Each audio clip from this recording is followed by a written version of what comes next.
It's time to replenish the pantry shelves. It's the perfect time of year to do this. I absolutely love it. Put some humidity in the air and a little bit of heat. Today, we are going to can up some black beans, and I'm going to share a really cool recipe with you. Hello, everybody, and welcome to SuttonsDaze. If you're new here, my name is Lisa, and we are all about pantry preparedness. And so I went into the pantry, and I dug out a bag of black beans. Black beans, yes. And today we're going to can them up, and then I'm going to show you a really great recipe. Super simple, really tasty. It's a great way to get yourself introduced to beans and eating them because they're good for you and they are cheap. Yeah, because we're all about frugalness this February. Before we get started, I have to show you something that kicked into my mail yesterday, and I have to share with you guys. It goes live on the website today. Funnel set. It's a funnel set. This is amazing. Okay, so I already opened it because I showed Pantry Pals last night during Book Club. But it is a strainer, right? So it's a strainer that fits in a funnel, regular mouth funnel, right? So it's a 4 jars regular mouth funnel. Or, what? They actually have 2 sizes? No, I'm not kidding. This is a wide mouth funnel. Yes, it is. And it fits right there. And so if you're looking to strain stuff before you put it into the jar, that's epic. But these things are absolutely amazing. And I want to show you the one that I was using and why it is now going away. But look at it. It has the headspace. Can you see that? It has the headspace marked on it so that as you're filling the jar, you don't have to guess. You can see right from the side of the jar how much headspace you have. These are heavy. They're fantastic. I wanted to bring you down to show you this. This is the funnel that I use all the time, okay? So that is 4.1 ounces. It's, you know, it's a nice stainless steel funnel. And then there is 4 jars. That is 6.5 ounces. That's for the regular mouth. And 6.4 ounces for the wide mouth one. So it is a heavier funnel. It's stainless steel. Stainless steel, my friends. These are fantastic. You get the set of both funnels and you get the strainer. I am so impressed with this quality that this one is going bye-bye, but these ones are staying around literally for a lifetime. So if you have been looking to replace that plastic funnel, or if you have been looking for a funnel because you're just starting out canning, you want to check this out. It's live on the website tonight, brand new. You're like the first ones to see it, and it is available. You can use your code Suttons10 and get 10% off the cost. This is a canner's dream come true. This would have been perfect as a Valentine's Day gift, right? I love you, yes. But this is a fantastic gift for any canner in your life or for yourself, because sometimes you have to get nice stuff for yourself. You do. These are a fantastic addition to any canner's arsenal. I have a pot of water on here. We're going to bring that up to a boil. And when that's doing its due, we are going to open up the Mylar bag with the beans in it. We sure is. Okay.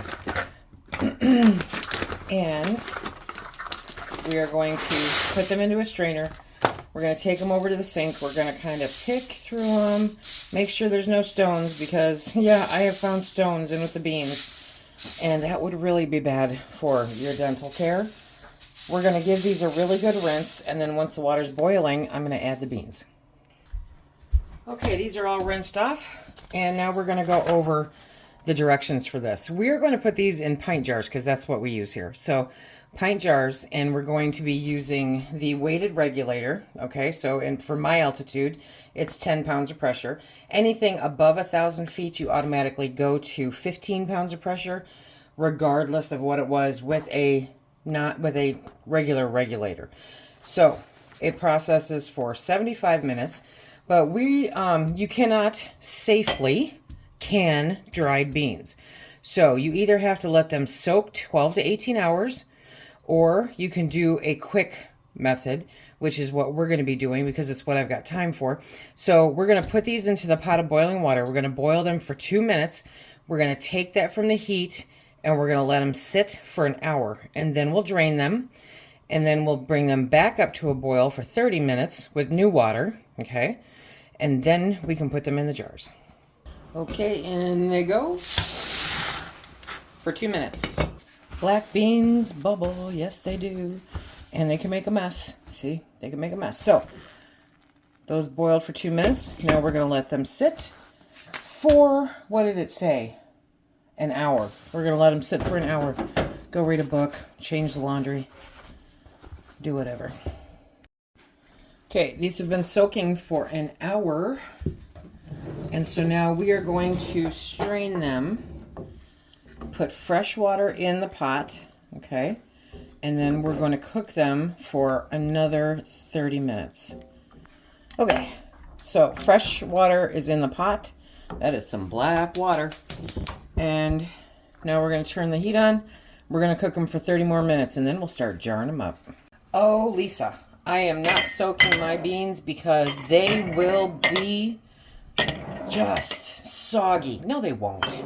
Anybody that has ever canned beans knows that they don't come out mushy, okay?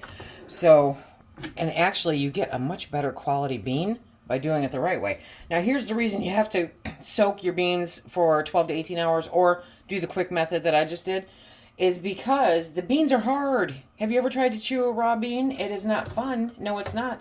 So, just do that because the other ones are not tested and it's not positive that you can get the temperature where it needs to be in the middle of the bean if it's not processed, okay?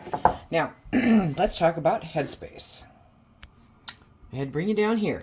That's as much as I'm putting into the jar. In the directions, let me get them here, it says to fill jar with beans or peas and cooking water, leaving a 1-inch headspace.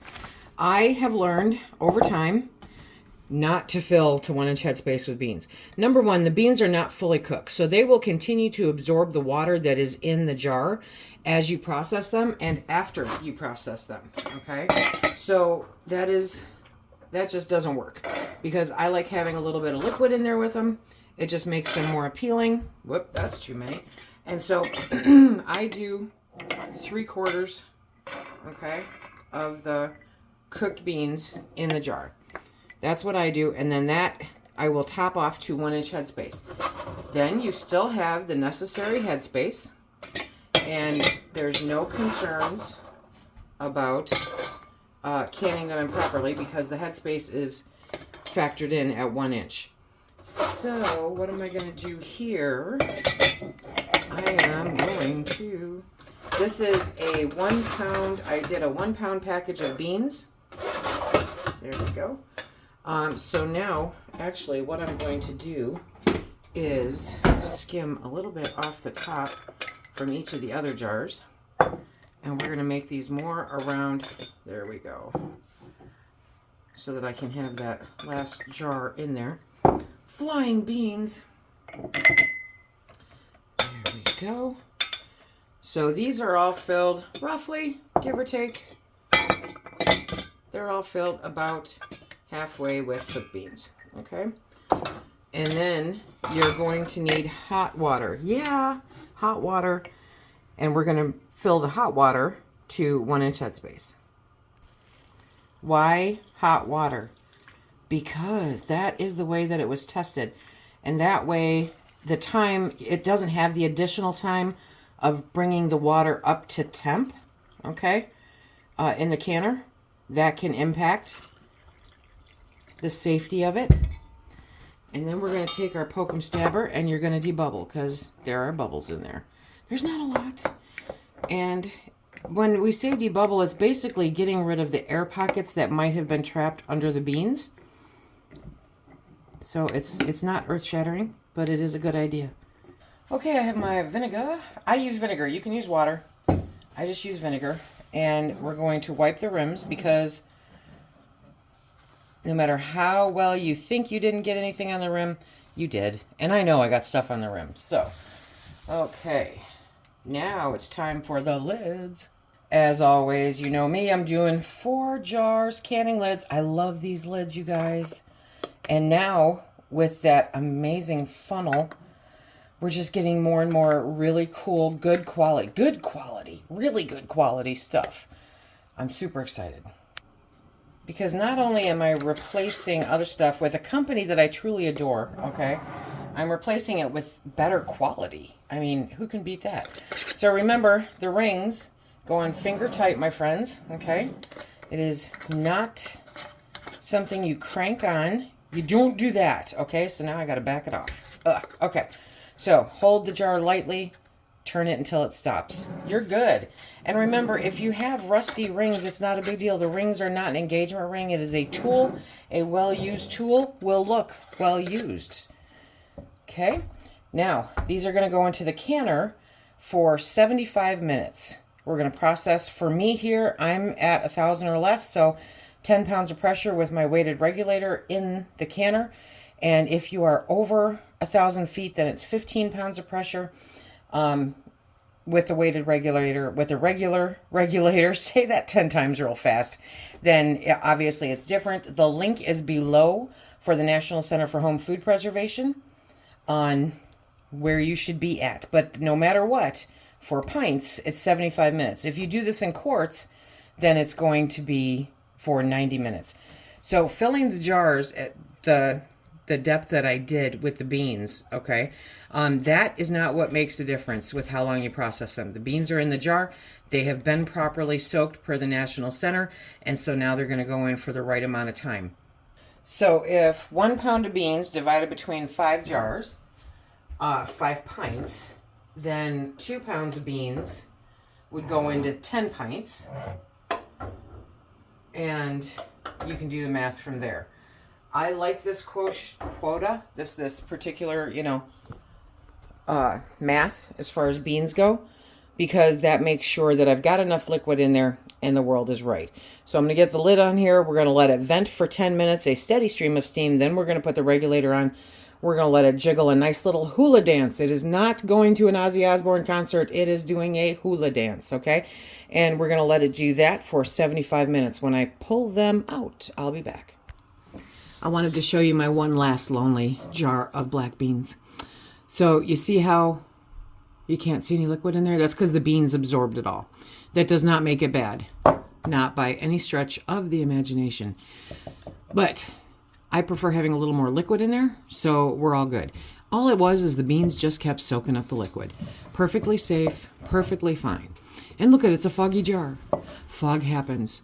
So now let's make a really cool recipe. We're going to have a little bit of fun. Yes, we are. So while the canner is doing its thing, we are going to take the can of black beans that I have, and I'm going to make it up to go with our dinner tonight. Now, legitimately, this can be dinner tonight. It's that easy. It's that simple. It's that inexpensive. It's fantastic. I have olive oil, okay, and then I have minced garlic. You can use a garlic clove if you have that. I just always happen to have minced garlic in the kitchen, in the refrigerator. I'm going to be using a lot of my Thrive here, but I will have a recipe down below for you so that you can adapt this for fresh or for your freeze-dried, however you want to do that. So I have the onion, I have the garlic, I have the olive oil, and we're going to let that heat up and do its little magic there.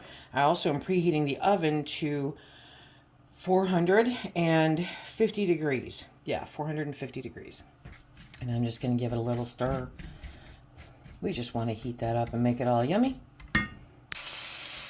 Listen to that sizzle. It's good. Okay, now in here, we are going to add 1 can of diced tomatoes. Oh yeah. It already smells amazing. Yes, it does. And next we are putting in some cumin, because cumin is good. Okay, so a little bit of cumin. Measurements will be down below in the link. And then smoked paprika, because that smoky flavor is amazing. Okay, there we go. Now if you like a little heat, then you can definitely add some crushed red pepper flakes. That would make it really good. We're going for the non-heat version. So we're going to omit those for this, but I will have them listed in the recipe down below for your convenience. Next is a little bit of pepper. Figure about a 1/4 teaspoon or to your taste. And then salt. Okay. Give it a good stir. It's cooking up. Next, we're going to add in a 10-ounce can of enchilada sauce. Okay, and then we're going to take, you can do 1 pint or 2 of the black beans. I have 1, so we're doing 1. So you can definitely amp up the black beans if and you want. I think this is a 10-inch skillet, so if you go for 2, you might want to go with a bigger skillet. And it doesn't have to be in cast iron, but you know, cast iron is nice. Okay, and now we're just going to very carefully incorporate the beans into the rest of this. Okay, I have turned off the heat, so now that stuff's all melded in together. Whoop, and on the stove. Okay, now we're going to move it onto a cookie sheet. Okay, just because this is full. So now you're going to take about 8 ounces of your shredded cheese of choice. I am using pepper jack because apparently that's all I have right now. But you can use cheddar, Fiesta, what, you know, use whatever cheese you want, okay? Just kind of spread that out along the top. And now we're going to pop it into the oven. By the way, it took that amount of time. It's just now starting to vent a steady stream of steam. Didn't take 10 minutes to put that together. To go along with this delicious and delectable black bean dish, I am going to cut up some tortilla shells. And these are the Mission Carb ones, and they're the spinach, you know, okay, fine. But we're going to make our own chips to go with them. And it can cook right along with the beans in the oven. So you just take those wedges and you give them a quick spray with your oil of choice. And then this will all go into the oven for about 10 minutes. Look at that. Oh yeah. Nice, crispy, crunchy, and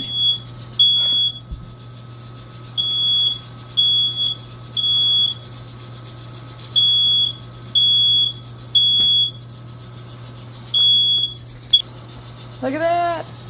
Bubble, bubble, toy on trouble, right? And some nice crispy, crunchy tortilla chips. Good stuff. We're going to let this cool down a bit, and we'll do a taste test. Let's taste test. I know, normally we do Phil, but Phil is outside. Look at that. Oh, yeah, that's hot. That's hot. That's very hot. Okay, I'm losing stuff. Okay.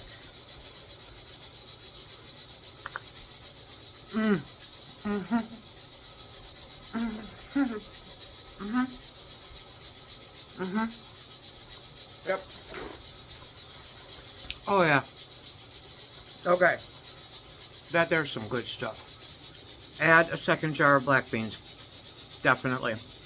I'm making tacos for dinner tonight.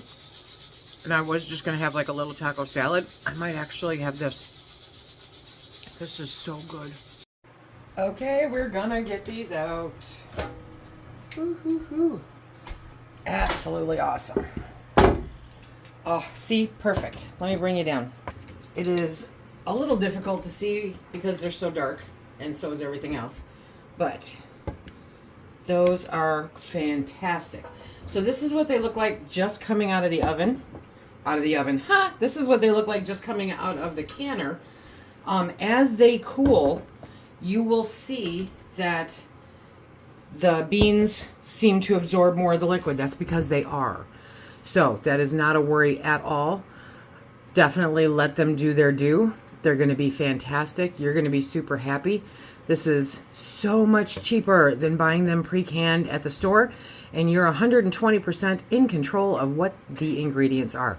You can use different broths if you like. I love using ham broth or chicken broth or beef broth and canning beans in it. It makes it really, really good. You can also add dry spices. Dry spices do not impact the canning time. However, they can intensify, so go sparingly. Be creative, or just be simple and be creative when you open up the jar.